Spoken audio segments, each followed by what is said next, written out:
can't touch this. You can't touch this. You can't touch this. You can't touch this. My music hits me so hard, makes me say, oh my Lord, thank you. What's going on YouTube? It's Jay Wilson, JWill07 on Instagram and Twitter.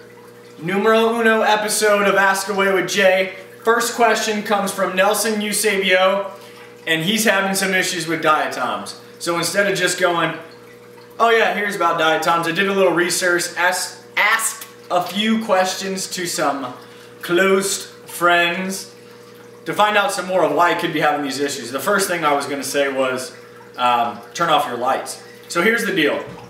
Nelson, I understand you got a 40-gallon, you're running the right filtration, but have you tested your tap water? So the recommendation is run out and get that tester specifically for silicates. Test your tap water. Chances are you got them coming from the tap. So every time you do a water change, you're introducing them back into your tank. Your Fosguard, you're doing perfect with, but it's probably expired by now. Not in the terms of its shelf life, but it's probably soaked up all it can soak up, and now you just need to replace it. So here's the recommendation. Turn off your lights for a few days. Your fish will get ambient light from outside. Wait to do a water change. Replace the Fosguard, okay? While it does that, it'll collect all the necessary stuff it needs to into that new Fosguard. Now a little tip that I learned that I didn't know this before was that when they die off, they're feeding the other ones that are out there. Similar to what plants do when they die, they decompose, they start to, fertilize other plants. It's the same sort of concept. So it's a never-ending process. So the moral of this story is we want to do preventative maintenance when we first start our tank, then reactive maintenance as we're going along. I know, Nelson, this is a tough deal to deal with when you're looking at a tank that's crystal clear, but you got brown stuff everywhere. But you can fix it. Lights off for a few days. Change the Fosguard. No water change for 2 weeks. Then check your water and make sure that you have low silicates in your water. And then you're just going to start doing preventative maintenance when you start adding the water back in. So thank you for the first question. I hope that helped. Now on to the next question. Second question is from Joseph. Joseph says, I love your tanks, they're fantastic. Thank you so much, Joseph. But he wants to know what the minimum size tank for African cichlids are. This is all debatable, Joseph. But I'm going to tell you right now, for what you're doing, you've got the 25-gallon with 6 Munas. I'm going to say that eventually you said you want to get to a 55 to 75-gallon. That's where you need to be right now. I would recommend the 75. You always want to go the biggest you can because eventually you're going to have to get there with the growth of your fish. So I would recommend going to the 75. Now remember, all of this is my opinion and a lot of other people are going to tell you differently, but 75 would probably be your best bet if you can afford that and you have the space. So Joseph, thank you for tuning in to Ask Away with Jay. Thank you for submitting your question. Now on to question number 3. Question number 3 comes from I Am Trap.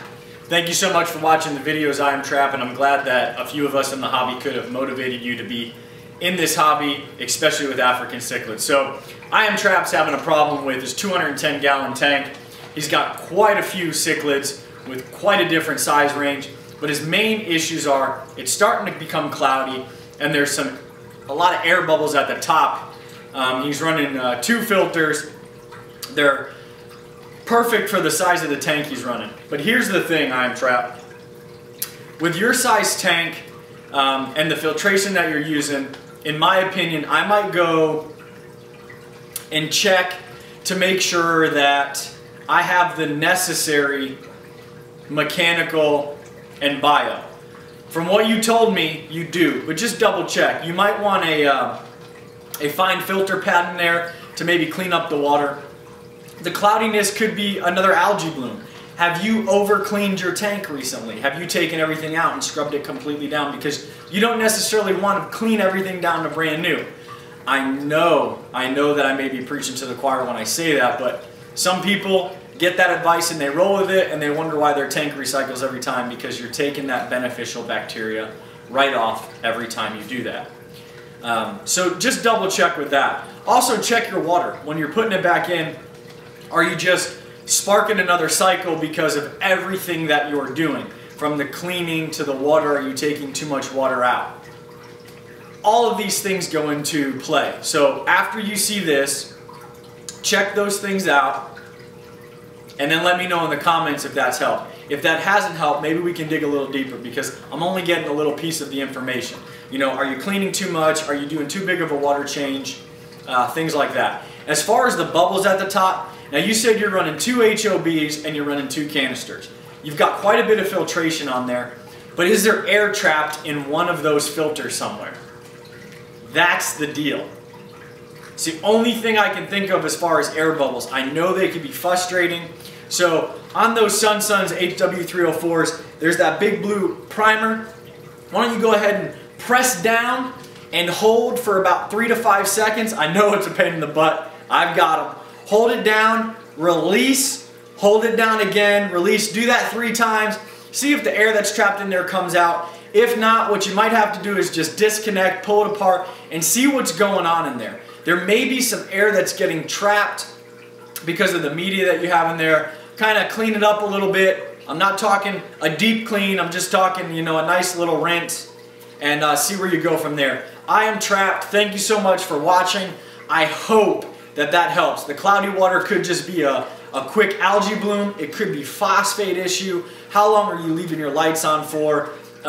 Is there ambient light coming from the outside that's directly hitting it? There's a bunch of things that could be causing cloudy water, and just by what you gave me, it's hard for me to pinpoint it. So I apologize that I may not have fully resolved all your issues on this one episode, but if I haven't, please respond back at askawaywithjay@gmail.com. So I am trapped. Thank you so much. On to question number 4. Question number 4 comes from Ryan Thomas. Ryan Thomas said he spent much of the day watching my videos. Ryan, get out of the house, man. My videos are not that good. But thank you so much for watching.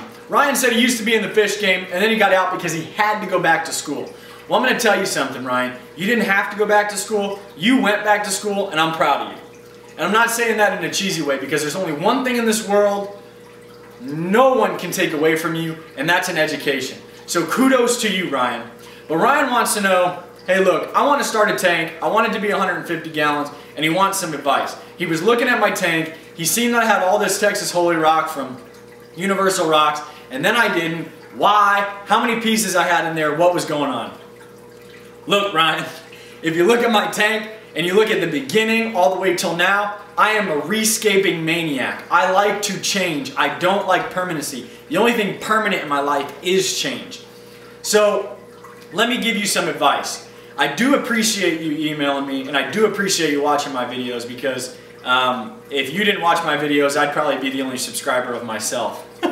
So, preventative maintenance. Before you start, make sure you have everything planned out. I'm talking from where you're going to do your tank maintenance, from you know, your water changes, to where you're going to store all your stuff, to your local fish stores, to where you're purchasing your fish. Everything down to a T. Then I want you to check your water. Where are you getting your water from? Are you going to buy it? Are you going to use it from the tap? Do you have a well? Check your water, because you don't want to run into any of these issues. Check your lighting. Do you want to go with T5, T8, LED? What are you going to do? You're going to do DIY projects. You want to make sure that you have everything planned out. Although it seems like a lot when I'm vomiting all this information out at you, it's going to behoove you to do all this, because in the future it's going to be a lot easier. Ask a ton of questions. You can never go wrong with asking a ton of questions. No one knows everything. So go to multiple facets of people. Anybody. You can't just sit here and say, you just asked this question, let me spit out the information to you. I forget information all the time. I have to re-ask questions. It happens. I use a sponge filter in my tank all the time for one reason. It's for seeding purposes. When I get ready to set up another tank, I put that bad boy in there to help speed up the cycling process. That's one of the things that I've learned over time. That's just a little piece of information for you, not that you asked that. So plan, plan, plan, preventative, preventative, preventative. Maybe even do some drawing. Draw some stuff out. Are you going to do an Mbuna tank? Are you going to do a hat peacock tank? Are you going to have some breeder tanks, some grow out tanks? You got to plan all this. You're going to have the space. These are all things you're going to have to think about. So if you have any more questions, askawaywithjay@gmail.com. It'll be, in the description. It'll be played at the bottom here. Thank you so much for, tuning in. Thank you so much for asking your question. Congratulations on going back to college. Nobody can ever take that away from you. And thank you so much for being a part of this great community. Now for question number 5. Question number 5 comes from Jerome Horn. It's a 2-part question. Jerome, you're getting a little crazy on me, man. Jerome Horn's question, part 1, was, when I do water changes, I do 2 things. I add aquarium salt and I add Sea Chem Prime. Do I need to add anything else? Jerome, is that working for you? Because if it is, don't worry about adding anything else. A lot of people get crazy. They want to mix and add and drop in and they want to go crazy. You don't have to. That's the thing. There are so many products out there because there are some people that walk up to their tank and they go, water change! And they dump a ton of stuff in there. And then they wonder why, and 3 days later they have to do another water change. Now, I'm not saying that there's a ton of people that do that, but you don't have to use a lot of stuff. When I do a water change, I use Sea Chem Prime or Sea Chem Safe, and I use aquarium salt.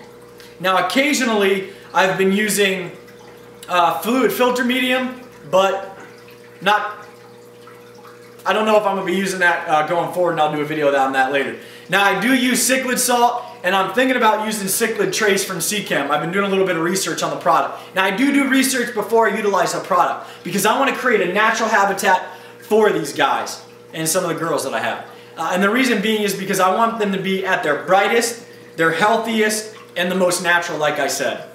So, Jerome, do what you do, baby. That's it.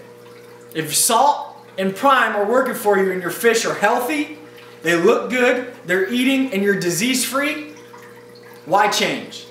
Okay, part 2. What's the deal with the power heads? Well, the reason why I have a power head is I've been using a spray bar and I've been using my Marineland C530, and the power head just gives me that extra current.